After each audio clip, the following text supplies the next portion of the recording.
We'll start off with the most basic and common one everyone's known of, which would be cash as an asset class. So this would be a savings account or a money market fund or just a short duration vehicle that pays a set interest rate and your money just really sits there. There's no chance of losing money. So that would be an asset that would provide safety, but also what we call liquidity, which is where you can take your money out anytime you need it for any reason whatsoever without any risk or penalties, etc. So cash is super useful, but obviously it shouldn't be your full portfolio because it doesn't pay very much. Moving up from there, we'd have a fairly classical asset class called fixed income. So this would include bonds, which could be government bonds, provincial bonds, corporation bonds.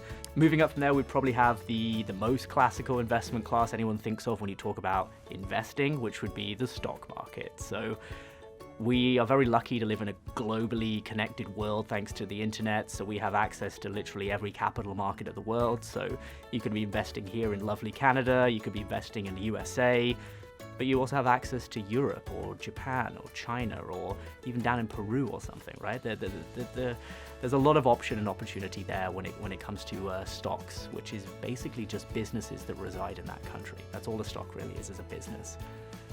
There's also other more interesting asset classes, things like real estate investments or precious metals or infrastructure or energy or like there's so many things to choose from.